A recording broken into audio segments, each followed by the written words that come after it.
Back now with a look at President-elect Trump's holiday social media posts, which are raising new questions about his future goals for the U.S. overseas. Trump took to Truth Social on Christmas Day and expanded on some past statements he's made, suggesting the U.S. could control Greenland, Canada, and the Panama Canal as well once he takes office coming up in January. NBC News White House correspondent Aaron Gilchrist joins us now with the latest on this. Aaron, good morning. So this isn't the first time we've heard some alarm over the president's social media posts, of course. And on this same topic, he's previously said the U.S. is being ripped off when it comes to the Panama Canal. He's criticized those fees that Panama charges to use it. So what exactly is he calling for now? And is there any broader context we should be looking at behind this? Well, I think we're all getting a little bit of a history lesson and a geography lesson in having these conversations anew about places like the Panama Canal and Greenland and things of that sort. The reality is that the U.S.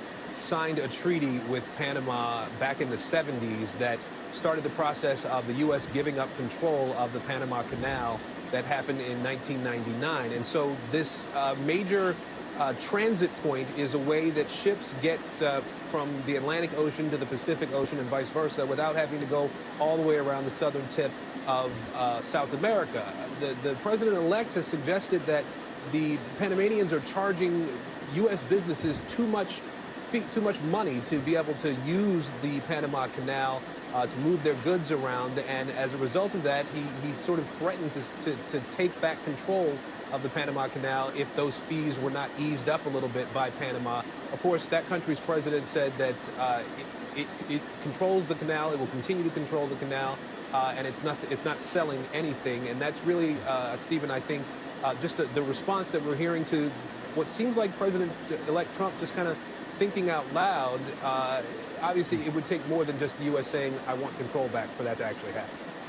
Yeah, a crash course in history for all of us there, Aaron. And Trump wasn't done there. He continued his Christmas Day post. He was mocking Canadian Prime Minister Justin Trudeau. He referred to him as governor and also suggested the U.S. could annex Canada as its 51st state.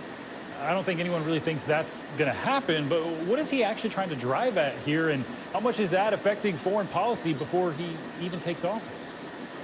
Yeah, it's really, I think, prompting a lot of people to just sort of scratch their heads about what the end game is here for the president-elect. We know that as a part of that post, he suggested to the Canadian people that if they were to become part of the United States, that they would see a huge tax cut. They would have military protection from the U.S. I think it's worth pointing out, too, that the first time earlier this month when the president-elect started talking about this idea, calling Justin Trudeau a governor as opposed to Prime Minister of Canada, the Prime Minister went to Mar-a-Lago. He went down to Florida, had a meal with the president-elect, and talked about the U.S.-Canada relationship. There was some talk from the president-elect about concerns about the northern border. Obviously, we know that he has plans for the southern border. And so this is all just sort of has people paying attention and questioning whether these are things that are just him thinking out loud, or if these are actually policy goals that we could see come up as a part of what the administration does once it's in office as it relates to dealing with other countries.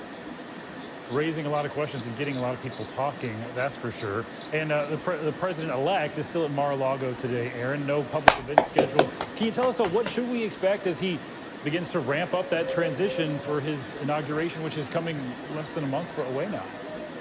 Yeah, we know just yesterday he named several people that he wants to see as ambassadors to different countries. There's just this constant drumbeat that his team is doing all the work to start getting into place. We know that we're, 25 days away from the inauguration now. The president-elect said that he wants to be able to hit the ground running. He said give him a couple of hours after he's inaugurated at noon on January 20th, and you're going to start to see executive orders rolling out from his team. We know that one of the very first executive orders will be closing the southern border. He said he wants to begin operations to remove undocumented migrants from this country immediately on day one. There are several other things that he said we should expect him to do by way of executive order before many of the people that he wants to nominate to be secretaries, for example, start their confirmation process, or certainly before they're confirmed to the different positions that he wants to be able to nominate them to. Stephen?